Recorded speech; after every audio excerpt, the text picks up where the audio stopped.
And we welcome you inside Pagula Ice Arena here in University Park, Pennsylvania for tonight's coverage of Big Ten hockey. So happy to have you with us. Alongside me, Jordan Mansberger. I'm Zach Kaplan, the Nittany Lions hosting the Michigan Wolverines tonight. 6th-ranked Penn State coming into this one, but Michigan off the hot weekend, sweeping Notre Dame last weekend. Offensively, Wolverines got it going. Who was the big key for Michigan in pulling off that upset? Well, there's no question this Wolverines team is hot, and really for that, if you want to find a reason, I look at Jake Slakers, the senior forward out of San Diego, California, leads the team in points, 6 goals, 6 assists. Just really love what he brings to the game. And for Penn State, you look at their forwards, they've been the strength of this team, along with sound goaltending. But who's the forward you have your eye on tonight for Penn State? I'm going to keep my eye on Nate Soucy specifically. I mean, last game against Robert Morris for the Nittany Lions became the program's all-time leading scorer. Brings a ton of experience to this matchup, 12 points in 15 games against the Wolverines. Really just excited to see how he can add to that tonight. Penn State and Michigan. We'll be back with the opening face-off in just a few moments. You're watching Big Ten Hockey on BTN+. And welcome back inside Pagula Ice Arena. Alongside me, Jordan Mansberger, I'm Zach Kaplan. It's Nate Soucy, who is in the box, 2 minutes for high sticking. Here in the 11:37 mark, 8:23 to go in this hockey game. Jordan, fans are surprised at sort of how the game has turned. But credit to Michigan, who has put out an impressive effort here in this third period. See if Penn State can respond with a penalty kill to try and swing momentum back their way.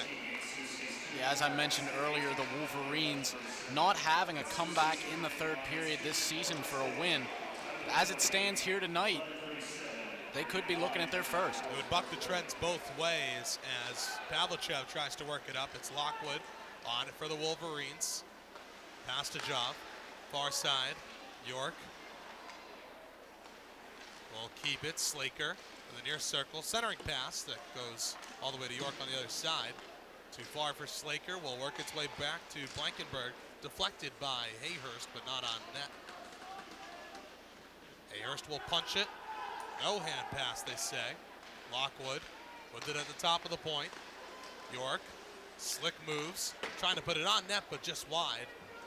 And does not stay in the zone. Blankenberg watching this one go all the way back down to Mann, who comes out of net to play. We told you the trends a little bit ago. Penn State, when leading after the second, 12-0 this year, and 13-1 when scoring first. Like you said, Jordan, this will be Michigan's first win when trailing after 2 this year. Beecher tries to lay it back past a Job. 35 seconds to go on the power play for Michigan as that shot waffles wide. Past a Job with it on the near boards. Talvidier got a stick in there. Kobitz trying to force it loose. Talvidier still giving chase on the near half wall. Past a Job for his brother Nick. Up high. Now Beecher tries to center it. Talvidier gets on it and is able to flick this one back down the ice. 10 seconds to go on the power play. As Penn State makes a change. Michigan, that should do it for their man advantage. That's 2-1 and Soucy's to the left of your screen skating back into the play now. Shot and pass goes wide for Morgan. Martin tried to fire it, just goes wide as well. Lambert, as Folks will chip it back to Malari. That one just goes a little bit wide. It will go all the way to Mann, who gloves it. Soucy's with the little snow shower for him. 6:04 to play here in this hockey game. A lot of snow in the area. It really feels like hockey weather here in central Pennsylvania. Outside today, but inside, these two teams battling hard. It's been an interesting night tonight. Penn State with a lot more resurgence relative to last night's showing, but chasing a goal. 6:04 to go here from Pagula. Shots are 42-40 for Penn State, and the face-offs an even wider margin, 43-25. As Barrett will take the draw now for the Lions. 3 of 7 tonight from the circle against Lambert, who's 2 of 15, but wins this one. Now a chance on the other end for Morgan as he crosses that one that goes high into the netting, and stops play with 5:56 to go. And we've seen Penn State's back-end defense continue to struggle here in this third period, much like it did last night.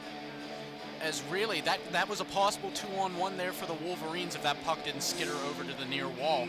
But thankfully for the Nittany Lions, it did, and this is still just a one-goal game for them here with 6 minutes left. 5:56 to go. 4-3 Michigan on top. Blankenberg back in his own end. Snell. D with Cole Holtz. Out there with Evan Barrett's line, the Chicago Blackhawks prospect. He turns it back over. Slaker, now Morgan entering the zone. Shoots it from an angle just wide. Barrett trying to get to the rebound. Trying to dive for it. There was McEachran. Look out below. McEachran all over the ice tonight for Penn State. Has provided energy to the fourth line. This puck cycled back up top to Mallory. That one will get chopped into the netting and back out of play. 5:09 to go as the game seemingly getting broken up into 40-second chunks where the puck flies out of play. And this period so far is reminding me of last night's third period where we saw Michigan really just dominate defensively and start to grind out these good possessions. He's back at it again. I mean, you know to expect it at this point. Give the man an assistant coaching job on the team somewhere. I mean, get some going. Fortunately for him, they don't sell Bud Light inside Pagula Ice Arena, contrary to the shirt's motto there. Back on the ice, however, it's Mallory who lets this one go back for Gobitz in the Penn State end. Loses an edge. Van Wy tumbles him down. Moyle has Limoges, and Soucy's fighting for it. Limoges working it to Gobitz. High in the air, and this one will go into the official scorers area back down there. Look out below. They'll take us to a stoppage in play. They'll try to collect themselves, a lucky souvenir for a fan. 4:42 to go. The final 5 minutes from Pagula Ice Arena. Michigan 4, Penn State 3 when we come back. You're watching Big Ten Hockey on BTN+. Back inside the shoe in Columbus. Alongside me, Brian McLaughlin, I'm Zach Kaplan. And Penn State had the ball 4th and 7 at the Ohio State 36-yard line. There's a guy named Jordan Stout who has a long this year for Penn State of 57 yards. You keep him on the bench there, that would have been about a 53-ish yard field goal, right in the low 50s there. But you opt to punt and pin him at the 10. He hit the upright from 60, going that same direction during warm-ups. Had plenty of distance on it. I'm a little surprised, but really conservative play call from Franklin. I would have liked to see them try to get some points there with Stout. 7-0 Buckeyes. 1st and 10 at their own 10-yard line. 3 wide receivers near side. Fields takes the snap, hands to Dobbins, who dives over the 15 to the 16-yard line, just running straight ahead up the far hash, and that's a gain of 6 for the Buckeyes. It's that second group of defenders in there right now for the Nittany Lions on the line. Shelton, Windsor, Simmons, and Owe. Owe, great pass rusher, but he and Simmons have both struggled against the run this year.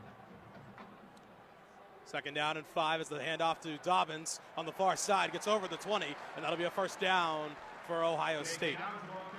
Taylor made the tackle with Shelton trailing in from behind. If I'm Ohio State, I'm running the ball until Penn State puts most of their starters back in there defensively. Windsor, Shelton, Owe, and on the far side, Simmons, the front forward for Penn State on the line of scrimmage. 1st down and 10 at the Ohio State 29-yard line. 2 wide receivers near side, one to the far side with Dobbins at the left tip of the field who takes the snap. Looks near side, he fires, finds KJ Hill to 25, right at the numbers, and he's only able to get to about the 27 before Jaquan Brisker and John Reed are able to come in there. It was Cam Brown out there as well. Easy 1st down pickup of yards. Now 2nd and short for the Buckeyes. Here comes a gift to Dobbins off to the left side. 2nd and 3, we'll see if that comes true. 2 wide receivers near side, one to the far side. Hill is offset the line of scrimmage on the near side Fields will get instructions from the sideline here on the near side. Dobbins is at his left tip. He's at the near hash as Fields claps his hands, takes the snap. Dropping back to throw, looks far side, fires. It is caught. What a catch by Victor at the 35-yard line, who's able to move the chains once again for Ohio State. He had to extend his arms over his head to get a hold of that one. Fields a little bit of a high throw, but no problem for Victor, who stands tall out there at 6'4". Big cushion from John Reed that time and a nice route and catch from Victor. 1st and 10 at the 37-yard line of Ohio State as a handoff to Dobbins. And he's only able to get to about the 40 before he's taken down. Now Penn State bringing in their first unit defensive line, at least partially. Hansard, Mustafer, among others. Adisa Isaac, one of the newcomers really of this team and has had a strong season so far, gets in there as well. Penn State really using their time to substitute here. Jan Johnson comes off the field for an extra D-back with Marquise Wilson. Ohio State will go in the empty set. 3 wide receivers near side, 2 to the far side. Buckeyes going left to right across your radio. 2nd and 7. Fields takes the snap, looks to throw, fires on the far side. It is caught, but wrestled down right away is KJ Hill. They're going to mark his forward progress to the 46-yard line, where it'll be 3rd down and about 2 for Ohio State. 11:40 clock winding. Yetur Gross-Matos had pressure and almost just 1 second went right around Munford on that left side. 1 wide receiver near side, 2 to the far side as Fields takes a snap and will dive forward all the way up to the 49-yard line, and they'll give him the 1st down. Ohio State able to continue moving the chains on 3rd and short. Yep, move those chains. Again, Gross-Matos and Taylor, who have been everywhere so far today, make that tackle. Again, really nice play by Fields, just shifty enough to avoid solid contact from either of those and dives forward to pick up the 1st down. They'll mark him to the 48-yard line of Ohio State. 1 wide receiver to the far side, 1 to the near side. Tight end offset the line of scrimmage near side. Fields going to take it under center, fake the handoff to Dobbins. Now driving back to pass, looking near side, having to come back for it, but just getting his feet in bounds is Olave on the sideline at the 36-yard line. So he'll move into Penn State territory. Olave ran a comeback, but had to really come back for it on the near sideline. Was able to beat Marquise Wilson. 1st down Buckeyes. And he stood in and took that hit as he got rid of that one too. Cam Brown came in and crushed him. Great catch. Fields takes the snap, will fake the handoff and throw far side, incomplete. Wallop there by Tariq Castro Fields. That time it looked like Jamison Williams on the far side. Check that, it's Victor, and that'll be 2nd and 10 now for Ohio State as they march forward to the Penn State 36-yard line. Penn State forced a turnover last time Ohio State drove on them. They need to hold strong here once again. Ohio State's gone away from the running game, and that's been most effective for them. I'm a little surprised they haven't tried to run the ball more. 2nd and 10 at the Penn State 36-yard line. Buckeyes going left to right. 2 wide receivers to the far side as Fields going to take the snap. Looks like under center again. He will. Takes the snap, hands off to Dobbins, left side. He bounces outside of the 30. A flag on the play as he gets all the way out to about the 26-yard line. The crowd hushes as they see the yellow piece of cloth on the field. It's going to be a hold on Ohio State. Bring it right back. Yetur Gross-Matos got held on that left side, Cap. He is everywhere. Yep. The referee for today's game, Mike Cannon. That was an easy call. Gross-Matos was essentially in the backfield there and just got grabbed and turned around as he tried to break through. That was Munford once again, who just grabbed him and spun him right around, now behind the chains. At times this year we've wondered where Gross-Matos is. Early today it feels like he's been the playmaker Penn State needs. A lot of NFL scouts in the building from various different franchises. As Gross-Matos draft eligible after this season. So now 2nd and 20 for Ohio State. Ball at the 46-yard line of Penn State. Empty set for Fields, who's back in the shotgun. 3 wide receivers to the far side, 2 to the near side. You wonder if he'll try to the under center once again. Penn State backing off the line of scrimmage. Fields takes the snap. Dropping back to throw. Looks, stands in the pocket and is brought down. There he is again. Penn State's first sack of the day by who else but Yetur Gross-Matos. He can't be stopped right now, Cap. He has heard all the Chase Young talk, and he is answering the call today. 5 tackles, a sack, and 2 tackles for a loss early for Yetur, and now 3rd and way long for the Buckeyes back in their own side of the field. It's a loss of 6 for Fields. First sack for Penn State today. Each team has one. Now we'll see what they try. 3rd and 26. Now at their own 48-yard line as Fields with an empty set in the shotgun. Takes the snap, dropping back to throw. Pressure, drills to his right, fires to Dobbins across the middle to the 45 of Penn State, down to the 40, but that'll be not even close to enough for the first down. They'll mark him at the 41-yard line of the Nittany Lions, and I expect we'll see Drew Chrisman on the punt, and here comes the punt unit for the Buckeyes. Man, that holding, Itor Gross-Matos made back-to-back plays. He got in the backfield, got held, forced the first flag of the day, clean game so far, and then got a sack, forcing the first punt of the day for the Buckeyes. Penn State needed their big man on the end to step up. He's been impressive. Drew Chrisman on the punt. He boots this one from the 50. Hamler back deep for Penn State. He's going to let it roll, and it's going to bounce in the end zone for a touchback. So rather than pinning the Lions deep, Penn State with a huge defensive stop, and they keep this game at 7-0. There's a timeout on the field, and we'll take it as well. Penn State and Ohio State still 7-0, 9:06 to play second quarter. You're listening to Penn State football on Com Radio. And we're back in Miami at the Miami Beach Convention Center. Alongside me, Will Desautels. I'm Zach Kaplan. You're listening to live Super Bowl coverage here on Penn State's Com Radio, one of 6 student stations in the country to be here at Radio Row, and the only station that is credentialed to cover the game itself on Sunday. We'll have a live post-game show for you once the trophy presentation wraps up. But until then, stick with us over the next few days. A couple interviews coming up in the 5 o'clock hour. But, Will, I want to talk a little bit about the Kansas City Chiefs here and their path to the Super Bowl. It's been impressive, and I think the turnaround that this franchise has had under Andy Reid, it's something that we talked about a little bit with Ross Tucker a few days ago, and we'll have that interview for you in full later in the week as well.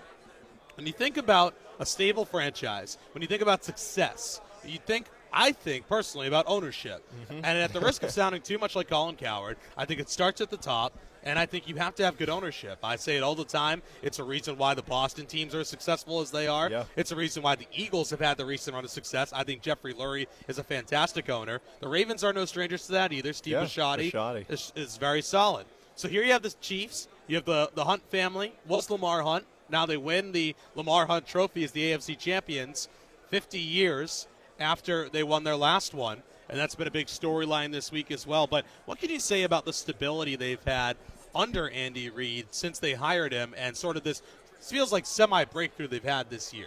Oh, it's been phenomenal. And what Andy Reid has done throughout his entire career, not just with the Chiefs, but with the Eagles as well, it's been nothing short of spectacular. And I think we can debate this a bit, and some people might disagree, but I think whether or not he wins a Super Bowl in his career with the Chiefs over his last few years as a head coach, I think he deserves to be in the Hall of Fame no matter what.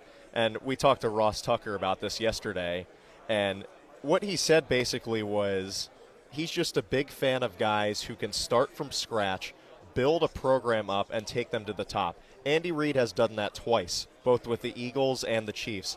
When the 3 years before Reid got to Philadelphia, the Eagles' record was 6-9, 3-13, and 5-11. And then since then, when Reid got there, he took them to 5 NFC championships and to a Super Bowl against the Patriots in 2004, which of course they lost to. See, I think it's fascinating because when Reid took over with the Chiefs, they were coming off what many Chiefs fans would call their single worst season in the history of the franchise. 2-14. I mean, a 2-win season's bad enough on its own. They had the Javon Belcher incident. I don't know if you remember, where Javon Belcher killed his wife and then went to the team facility, apologized, and thanked Scott Pioli and Romeo Crennel, and then killed himself. It was the worst season the Chiefs have ever had. Right. And then he comes in, gets them to the playoffs the next year, and to me, I think Andy Reid's turnaround with the Chiefs has been almost as impressive as it was with the Eagles. I think it's been more impressive. I think his turnaround with the Chiefs has been more impressive because of what he had to work with. At least with Philadelphia, you sort of got McNabb. He got the quarterback pretty early. It took him 4 to 5 years to find Mahomes. Alex Smith, maybe they were, sort of down a mirage. He thought Alex Smith was the guy. Spoiler alert, he was not. Mahomes, it appears, is the guy. Obviously, questions to be answered on Sunday, but to this point, back-to-back AFC championships now. They have made the playoffs 5 consecutive years. They have won a playoff game 4 of those 5 years. Short of the Patriots, they have been the model of stability since Reed took over in that time span in the AFC.